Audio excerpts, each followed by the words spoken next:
Hold on to your hats. This could be interesting.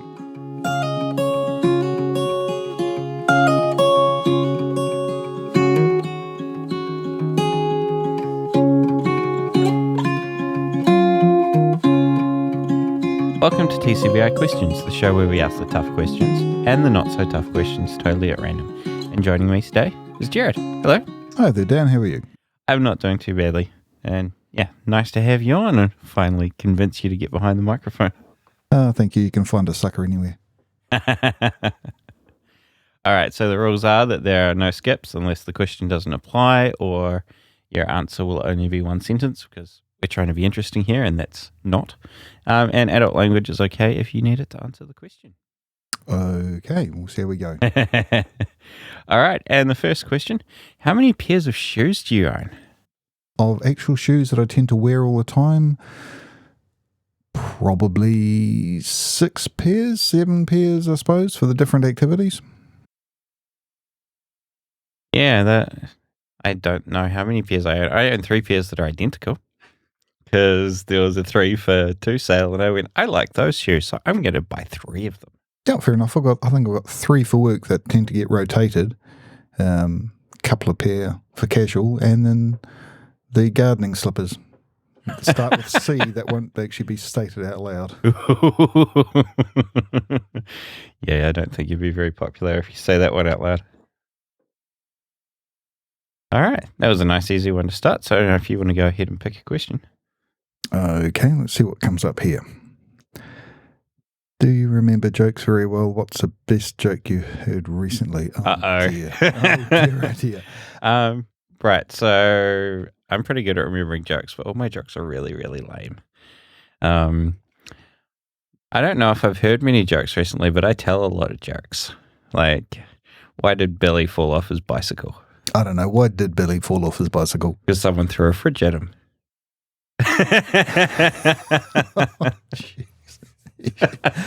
Oh, dear, oh, dear. I did say they were lame. Yeah. Right, so, do I remember jokes very well? Not at all. And the best joke I've heard recently? Ooh, I'm going to have to pass on that because as soon as someone asks me, my mind goes completely blank. You're good with the puns, though. Yeah, puns tend to flow naturally, unfortunately. And it's something that I've, with pride, handed down to my daughters. Excellent. As my father handed them down to me. So, yeah, it's a family tradition. Yeah, Becky does not enjoy puns. No. Becky's sister does. Right. So when my puns come out, Becky's groaning and Hannah's enjoying them. So, and there's always a moment, just a moment, or even make it, just slip the quiet one in, and it takes people a few minutes to go, oh, hang on. And then look at you and give you a filthy look. Yeah. A lot of the time, I don't even have to tell my puns anymore. I just get this look. Yeah. Just that look of, oh, I thought of one. It's really, really good. And Becky turns around and goes, don't even think about it. No, just no. Yeah. And at that point, you don't even have to bother saying it because it's filled the blank in her mind anyway. Your job is done. Yeah, exactly. Yeah. I have no need to tell the jokes because she just fills them in because she knows me well enough to know exactly what I'm going to say. Oh, nice. All right, question for you. What makes you feel like pulling the covers back over your head and staying hidden in bed all day long? Oh, that's an easy one. Monday, Tuesday, Wednesday, Thursday, and Friday. As they say, I'm only working at the moment until I win lotto. I see. Yeah. Yeah. I tend to work to live rather than live to work. Still enjoy the job, but there are far better things I could be doing with my time. Oh, yes. Yeah, I keep saying, I wish someone would give me $10 million so I could take 10 years off work and get all my projects done. Only 10 million? Million a year, that'd do me. And then I go back to work. Right, so just modest dreams then. Yeah, I just want to pay the mortgage off and, be able to live for 10 or 15 years just so that I can sleep in, get out of bed at, 11 o'clock, get my computer out or, get the hammer out and get DIY or projects or something done, stay up really late and then do it all again. No, fair enough. Yeah, I must admit, if I wasn't working, didn't have other commitments, I'd be up in the hills, pulling out wilding pines, things like that. Just enjoying myself up in the hills, I think, wandering around. Yeah, absolutely. What makes me feel like pulling the covers back? Rain. But it's both I don't want to go outside in the rain, and the rain sounds really nice on the roof lying in bed. So it's both a negative weather, yuck, or it's a positive because I'm going, yay, I can lie in bed and listen to the rain. The problem is then you fall asleep and you wake up and the sun's out. It's like, oh, well, that was a waste of a perfectly good rainstorm. I have to admit, if you've got a tin roof at night with the rain pounding on it, it's a really nice, relaxing sound, I find. Yeah, it sure is. When I was living back with my parents back in Napier, my bedroom was right next to the garage. So it was just, the tin roof and then no insulation or anything. It was right through the wall. And yeah, it'd just be so loud at night when it was raining, and it was perfect. But up in Arrowtown, the family home up there, it's like that. It's a tin roof, and upstairs when it's pouring down, you can barely hear the TV. And so, yeah, you go downstairs and it's reasonably quiet, but upstairs it's a thunderous noise on a good downpour. And yeah, really, for some reason, really comforting. Deep down, really comforting. All right, so over to you. Okay, I'll try one level up. We'll see what we get here. When did you ever immediately click with someone you just met? Was that the long-term result? What did you attribute to this kind of connection? Oh, well, that's an interesting one, isn't it? That is. For me, I haven't spoken to this person in a little while, but I met someone at work about 3 months ago, and, I was just working along, and first time I called them, I was like, wow, I was in a bad mood, and now I'm not, because they were just, I don't know, the most happy and chipper person I'd spoken to, and this was in the gap between Christmas and New Year's. So everyone's like, oh, do I have to be at work? But no, all happy, and yes, I can do that, and all that kind of stuff. So then I get in the car and to drive all the way out to Outram to go and do some work for them, and yeah, spent a while chatting, and then we spent, 2 or 3 hours a couple of days later just chatting while I was doing work, and it was really good. Oh, that's good. Oh, for me, there are 2 occasions. One would be the original romance, when I spotted a certain person I've been married to for many a decade. Just the first time I saw her, I thought, oh, hello, she's very nice. And yeah, just when you look at someone, you think, yes, that's just yes.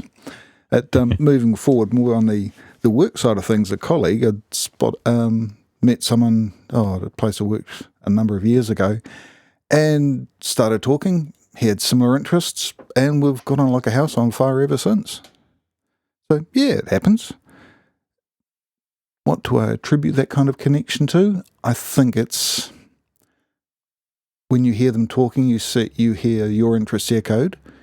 There's also, and if I go back to the early days, there's the echo through body language. If you like someone they like you tend to echo each other's body language subconsciously, and that reinforces everything. Yeah, it's an interesting little test to do if you want to find out if someone's actually interested in what you're talking about or not. Is you just slowly kind of move around and see if they mirror you, and then you know whether they're being polite or they actually want to talk to you. You must try that at work next time. It could be an interesting experiment. You may not want to know the results of said experiment, however. True. Like if you could read minds and hear what people are thinking, would you want to? And generally the answer is no, because you don't want to hear all those unspoken things, all the what they call it, intrusive thoughts that go through everyone's minds that you'd never ever say out loud to anybody. And hearing that, the world would just be a completely different place. I don't think my ego could stand hearing exactly what people thought about me all the time. Nope. Yeah, there is that. When you think of really living and not merely existing, what comes to mind? Really living, I think, for me these days, it would be going for a long walk over multiple days, a tramp, without the cares and worries of earning a crust. So doing something like the root burn or heading into the back hills in central Otago, somewhere like that, getting away from, well, even though we're using it, electronics, computing, away from that and getting sort of back to know the people around you and just with nature, with the environment, I think. Getting outside, getting some fresh air, getting the beautiful views. That's living, and existing is the day-to-day drudgery that we have to do to be able to live. Yeah, I don't remember the last time I was out of cell phone service for more than half an hour. You need to bike the rail trail, mate. I don't. Yeah, I guess it's been since I started my business. It's been like, well, nothing goes wrong for 11 months and 30 days of the year. But the one day that I spend a full day outside phone coverage, that's going to be when everything falls apart. Yeah, we've done similar, not with so much, well, yeah, it was with phone coverage actually, but it was the one time when we'd been tied to Dunedin with my son, and then we decided, no, we'll take a half day off, we'll go up to the Tari Gorge, he's been fine for a few weeks.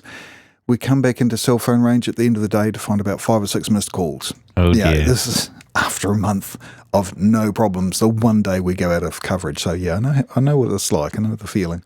Yeah, even when I went to Melbourne and I was on the plane for 3.5 hours, and then the almost hour that I stood in line at the Optus store trying to get a SIM card, because not thinking about it, just last one off the plane, kind of took my time, wandered, gazed around, and I was pretty much the last person through customs, and by then the line was massive.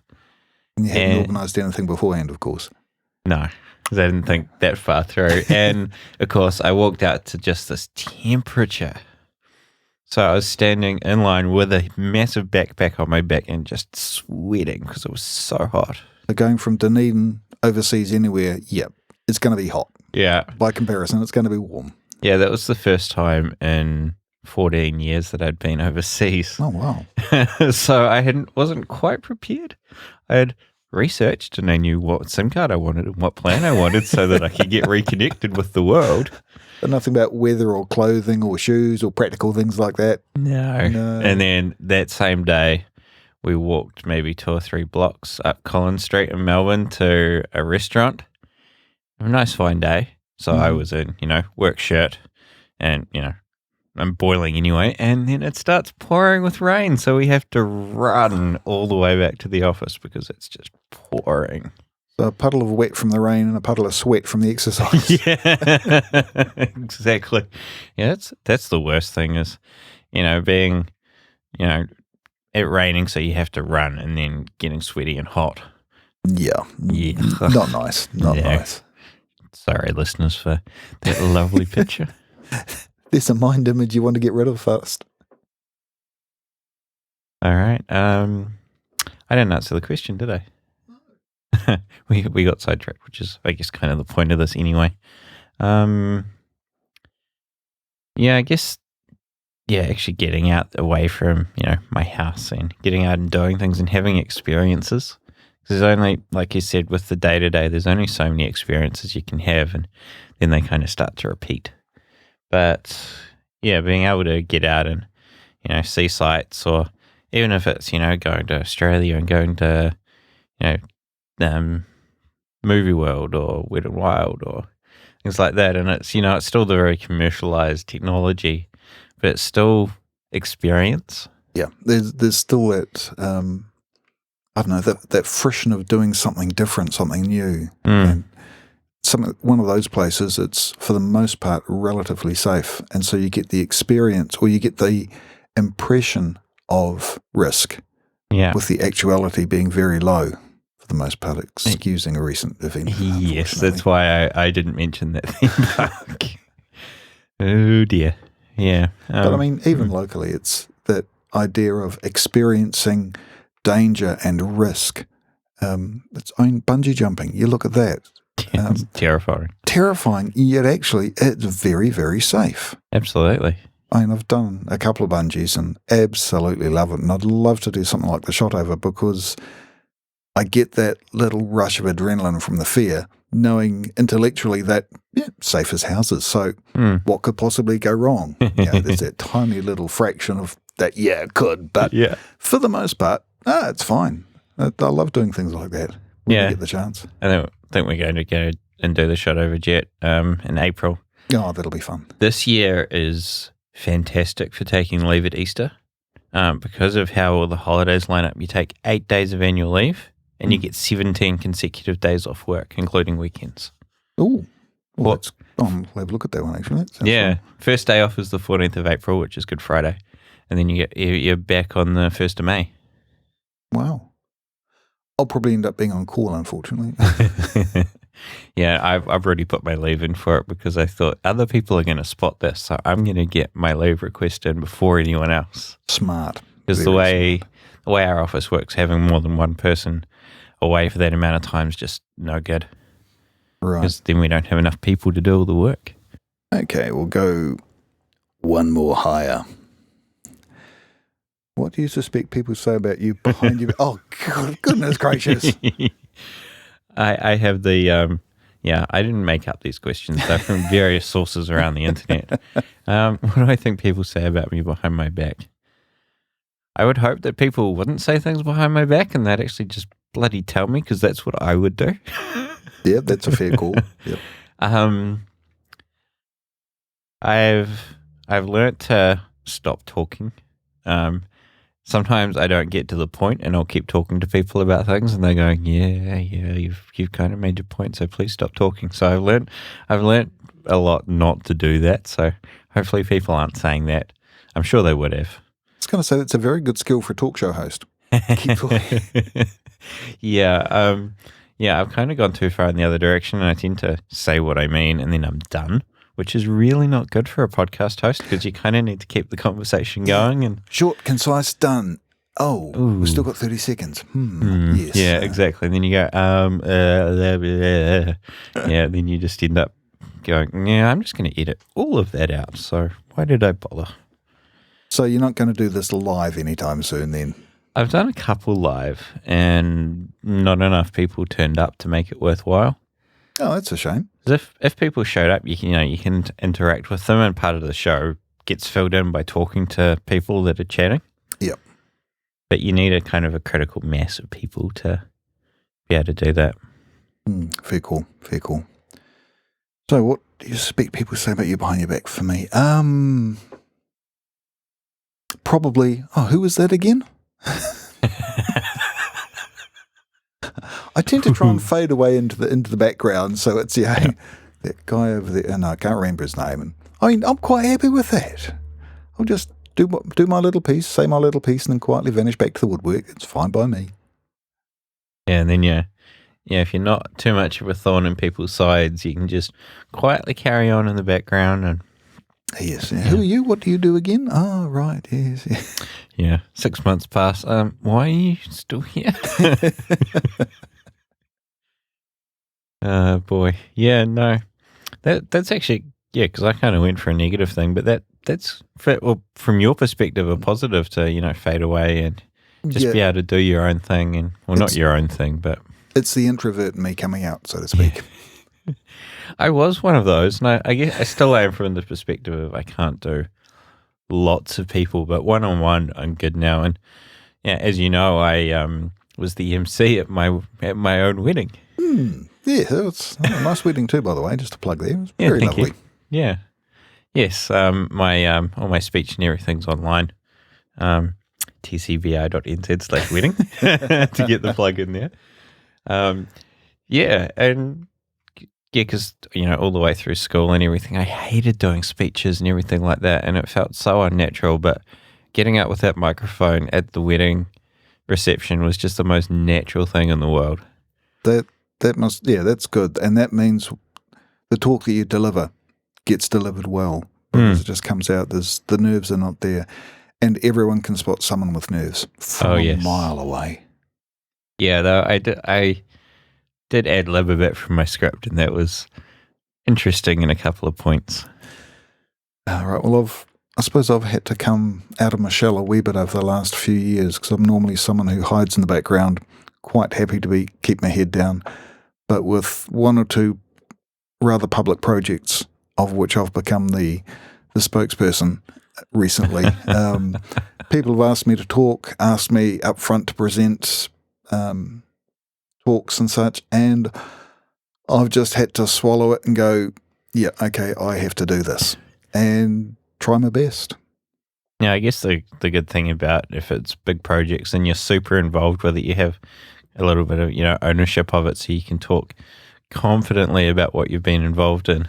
Yeah, there's that. The passion really helps. The passion behind it drives the words, and when you know your subject, it comes out confidently without the ums, ahs, oh, I didn't think of that, no, I won't go there type of thing.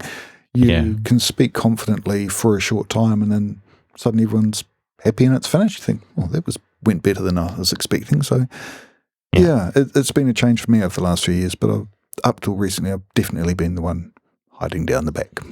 Who was he again? Yeah. I think the best speech I ever did was on Linux. Oh, right. I don't think I looked at my cue cards once. That's not bad. Well, actually, I didn't even look like I had cue cards, because what I did is, when Ubuntu used to send out CDs? Yep. Yeah, well, I had a CD that I was holding up, and on the back of the CD was a piece of paper with all my cues on it. Oh, very clever. And I don't think the teacher worked it out, so it looked like I was just, holding this and waving it around. Waving your prop around. Yep. Yeah. Nice. Nice job. So I was quite pleased with that one. Right. That would be me to pick. Let's drop down a little bit. Have you ever helped a total stranger? And if so, how?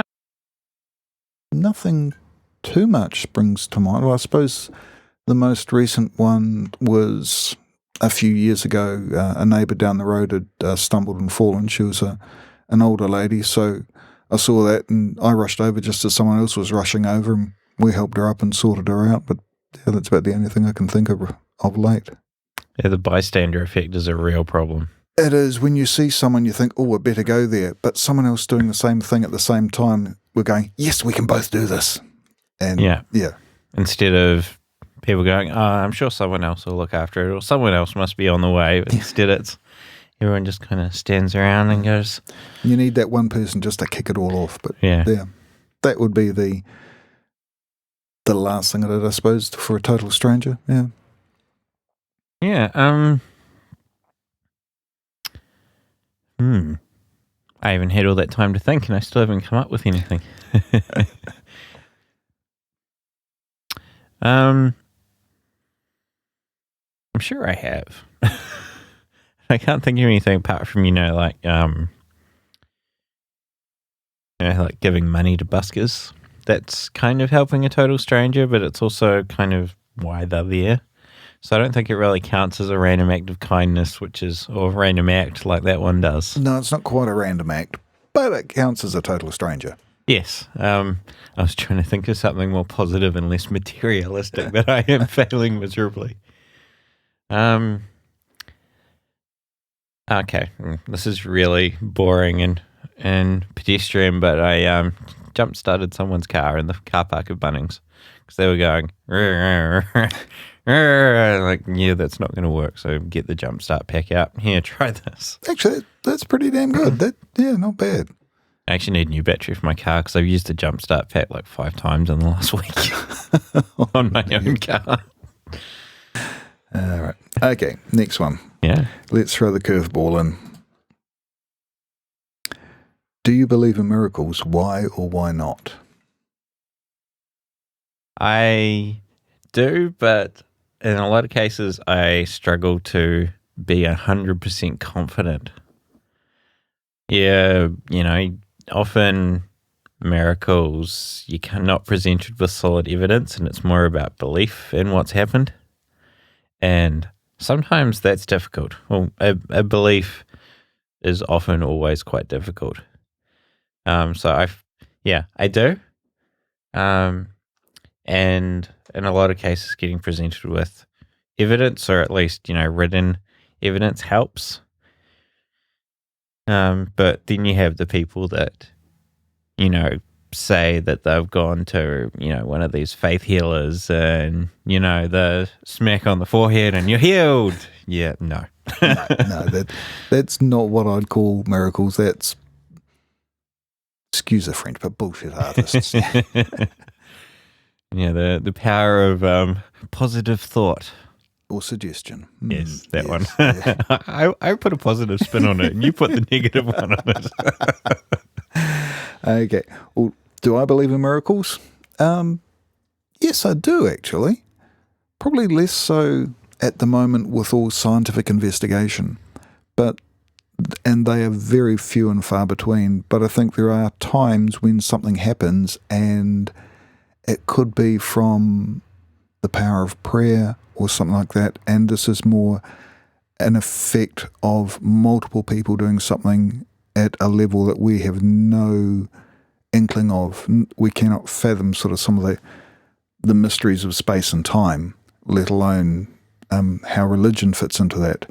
But I think there have been times when an effect has happened that current modern science cannot explain, and it's benefited people, and so yes, that would be classed as a miracle, certainly by the people in a pre-20th century scientific framework. They would see something they couldn't understand, and I think even today we may not understand them, but yeah, they happen, or they have happened. Now that leads to an interesting question: are miracles things that just current science can't explain, and will future science possibly explain them? There's no way of knowing that. I mean, this whole planet could be wiped out in 100 years, and that'll make that answer moot. We're doing a pretty good job of it so far.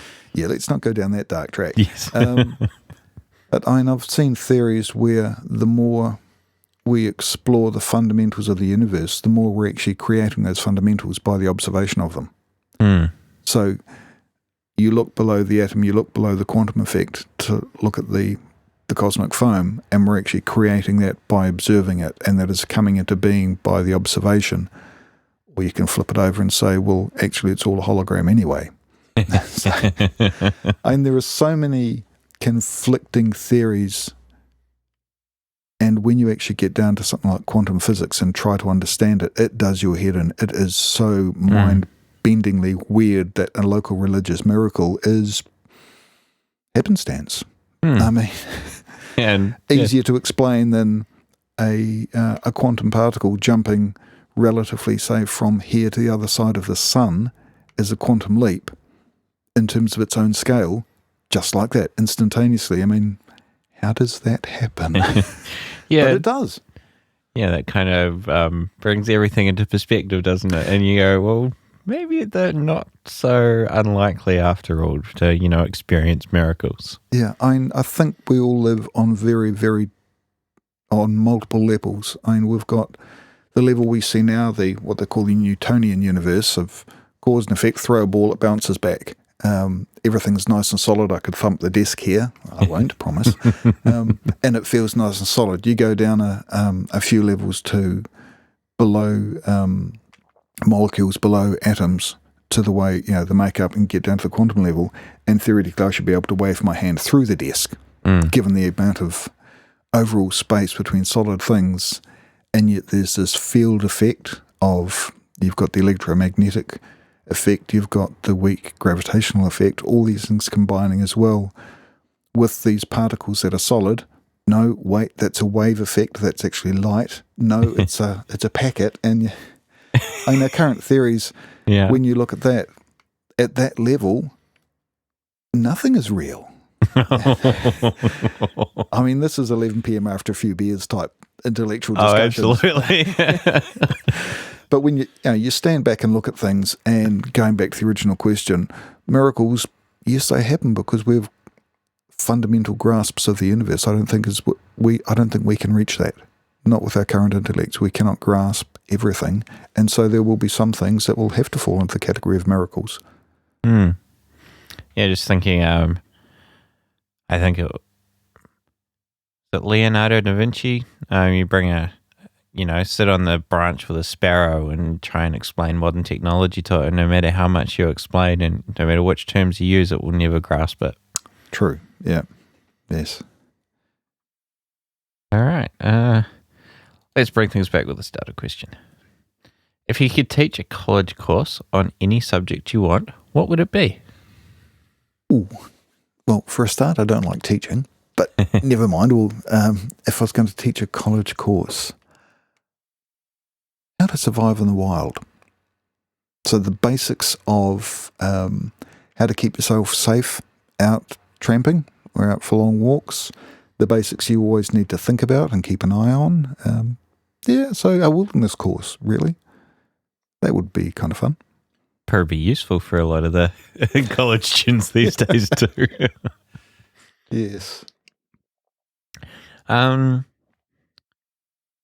for me, it would be something about, trying to help people understand mental health, depression, anxiety, all that kind of stuff, that all the things that you have, if you haven't experienced, you don't understand, and try and, help people to help other people or friends around them. Because a lot of people go, I don't know what to do. I'm just not going to talk to you. And that's about the worst thing you can do. So, yeah, again, another life skill.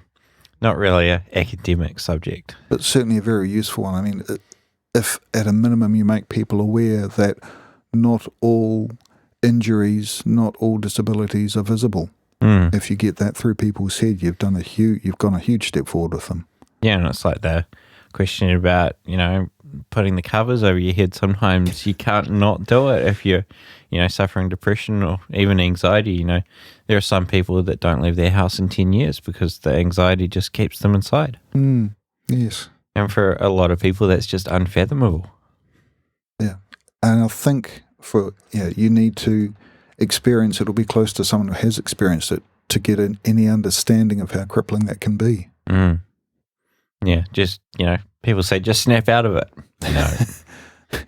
Whereas JK would say, just harden up. Yeah. No. No, it doesn't work like that. All right. Okay. Your turn to pick. We'll try. Back to 100. If you could make any improvement on how cars operate, what would it be? I think all the improvements recently have been pretty good. Remote unlock, and you grab the handle of the car and it unlocks as long as you've got the thing in your pocket, all that kind of stuff. But I think you need cars that have RFID. In this potential future where everyone has an RFID chip in their arm, so you walk up to your car and go beep, beep. And the car unlocks, car starts, so you never have to carry keys or anything ever again. And that's my plan for my house. Not in the arm, because I am far too much of a wimp to have a big, massive needle stuck into my arm. I've got a friend who's got a little RFID chip in her hand, and she seems to operate okay. So, technology guy in Australia called John Oxer, and he did it himself. He got one of the implanters that.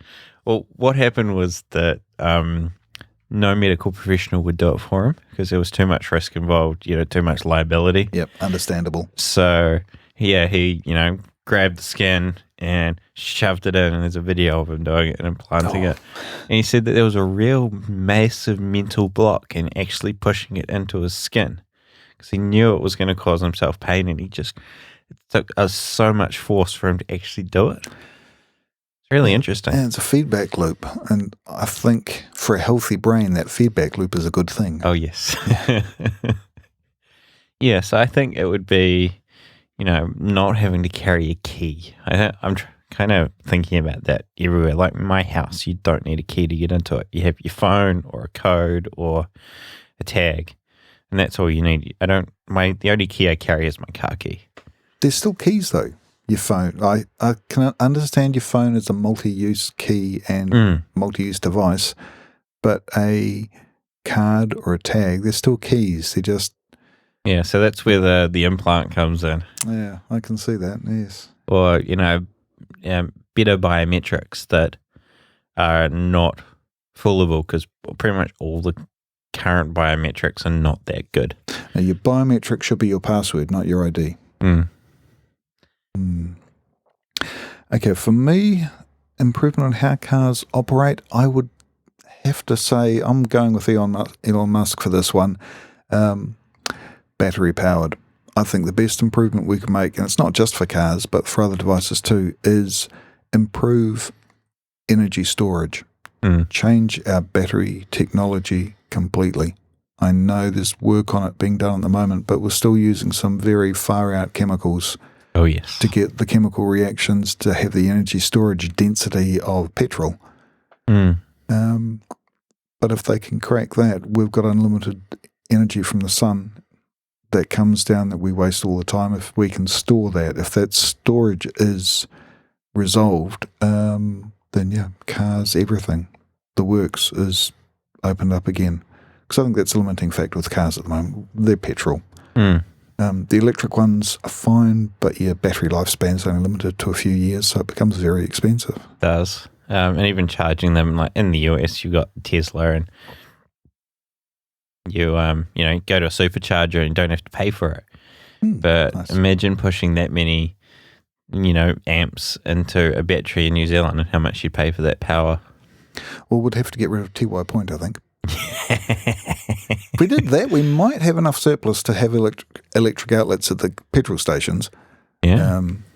But, it would come at a cost. Yeah, no, all we need to do is make solar and battery cheaper than, coal or gas or any of those non-renewable power sources, and then we're sorted. Yeah, I mean, for things like wind generation, you've got the noise, and that's part of environmental pollution, but there's plenty of solar, but it comes at a point where we have to use it. We haven't got the ability at this point to store it properly for long enough. To me, that's the key. Yeah, well, you have people that live off the grid and charge the batteries during the day and use it at night, but you still kind of have to be careful about it. Or, you've got 400 kilos of lead sitting in your shed storing the power.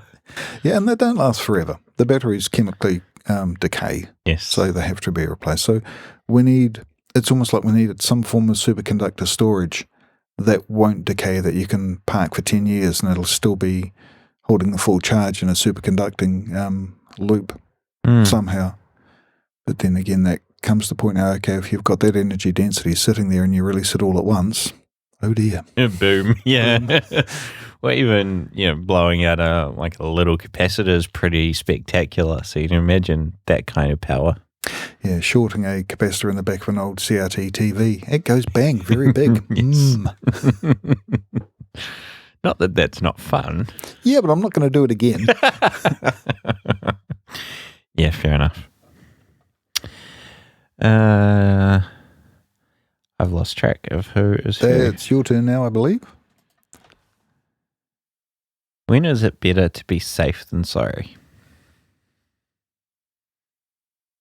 Doing 120 on the open road. And there are tourists around. So the being safe would be doing 100 instead? Yeah, taking it a bit more cautiously. When you're in a situation where it can go pear-shaped very, very quickly, out of your control, that's when it's better to be safe than sorry. Yeah, it's all those, again, coming back to your wilderness kind of things. That's somewhere where you really want to be careful to be safe. Yeah. And you take the example of the river has risen up to about our hips or waist. Oh, what could go wrong? Okay, we'll all do this individually and we'll see you on the other side. And I've heard stories of that, and you think, no, that's a real face palm. No. Yeah. You wait for the river to go down, or if you have to cross and it's going to get worse, you have your 4 people, which is your 4 minimum people, link arms and get across on an angle downstream. And because the alternative in those situations of being sorry is, not good. Yeah, everyone's got washed away. Yeah, and the overall outcome is usually pretty terrible. Yeah. All right. Let me do a technical one. Links in emails. Don't click them. Even going back to the 90s is, see this sports star naked, and, the only thing it did when you clicked it is then sent itself to everyone in your address book. Yeah, I never actually clicked on those. See, I had one that I saw was, and this was a few years ago, was a spoofed website, that came through as an email, and it had been in the news that day, and I saw it and thought, now I'm actually interested in going to have a look at this. Yeah. So I set it up in a sandboxed environment to make sure nothing would happen, clicked on it, viewed it, and thought, oh yeah, it is that, and exited out. So there was no damage done, no nothing. But because I had actually opened the original email, that was recorded, and I think it was something to do with TradeMe at the time. And when I logged back in, they said, no, your account has been hacked. Ooh. So I rang them up and discussed it with them, and they said, no, you have to change your password. I said, no, I haven't been hacked. Our records show you may have got an email and you've opened it, and so you're compromised and we can't let you into our system. So I explained to the person, it went completely over his head. So I got a supervisor, explained to the supervisor, it went completely over their head. Yeah. And at that point, I thought, it's not worth explaining this to you. You don't understand. So I grudgingly got them to change my password and all my settings and reset them. And I thought, well, I'm never doing that again. Nope. Yeah, I was actually reading a story the other day, and someone had clicked on this, see a naked celebrity, and it had gone out to the whole company. Oh. And then, 5 other people in the company clicked the link, so it went out to the company again and again and again, and then people started replying all, saying, please stop clicking the link, and then other people replied saying, please don't reply all, and then the email server crashed. Yeah, there's only so much one of those poor little systems could do in a large company, I can imagine. Yeah, and I think they said that patient 0 was found and probably given a swift kick. Deservedly so. Absolutely. Yeah, no, very early on, I learned you get those links. If you look for the spelling. If the spelling's bad, delete it. If it looks possible, you hover over it and see where the link actually goes to rather than what it says it goes to. And then you go, oh, .ru. No, I'm not going to that Westpac site, I don't think. Yeah, no. Yeah, we had a software vendor that sent out an email just before Christmas going, oh no, we've found a massive bug in our software. Please click this link, which was to an executable. Download and install this payroll software. And our response as an IT company was, do not open that email, delete it. And then, because this payroll software is linked online, everyone's software broke. And we went, really? That was real? Oh, seriously? No, you don't do that. No, and because people would ring up the support and go, was that a real email? Like, yeah, no, it's completely legitimate. And all you're doing is teaching people to open emails that don't look quite right. Of course, for anyone listening, there are 2 IT geeks here who've got little backgrounds in security. So I think for the majority of people who just use a computer, so they'll see what's on the screen, they'll read what's on the screen, and most not be aware that there's a level underneath that they need to verify first. So, yeah, easy to catch people. Yeah. The simple rule of thumb is if you weren't expecting an email, don't click any links in it. And if it sounds too good to be true, it probably is. Exactly. Yep, absolutely. All right, over to you. Over to me. Okay. It was you. Oh, I'm sorry. Okay. Question we've got. Oh, what are the best ways to inspire or motivate people? Be interested in what I'm going to go for the creative angle. Be interested in what they're creating. So, for example, if it's a YouTube channel, watch their videos and comment on them and tell them, they're really cool, or why don't you do this? Or, just be involved and be interested and, take part in it. And, because if, you're creating something and no one's listening or watching or reading, then for a lot of people, they're not going to bother because, creating it's one part, but having the feedback and the interaction is also a really big part of creating things. Yes, it's hard to bow to a vacuum. Yeah, I'd have to agree with you. Inspiring, motivating people, I would try to pump them up a little bit, but stay real. So not go into the big hoopla and hype and say, yeah, well done, that was brilliant, when it might have actually been crap. If it was crap, you say, well, yeah, that was a good try. So let's see how we can improve it the next time and do a lot better and get a lot more people involved. So, yeah, not be brutally honest, but not pump people up above a realistic level, I think. So get them to have goals, but make sure they're realistic goals. Don't try and kill their dreams, but if their dreams are totally unrealistic, guide them to something that is realistic. Yeah, it's really a fine balance, isn't it, between not letting them get deluded and not, ripping them down. Yeah, and it's always hard, and you get it wrong. I get it wrong. I've got 2 grown daughters, and I'm quite sure that they'd nod and go, yeah, he got it wrong. So, But that's all right, because as much as humans get it wrong, humans can also bounce back. So exactly, yep. All right, final question, and I'm going to go right for religion. How would you describe your own moral condition? Okay. On the Judeo-Christian side of things, as we're told, love one another, or I tend to paraphrase it more in the Bill and Ted side of things, be excellent to one another. And that's probably my own moral compass, my moral condition. I try to be good to others. Full stop. Nothing more complex than that. Nothing underneath that. Just try to be good. Yeah. Or if you flip it to the reverse, don't be a dick. Thank you. I'm glad you got that in there. Yeah, no, I agree. Even if you, for example, look at the 10 Commandments, all of them kind of, if you were to take them and summarize them all, that would be a perfect summary.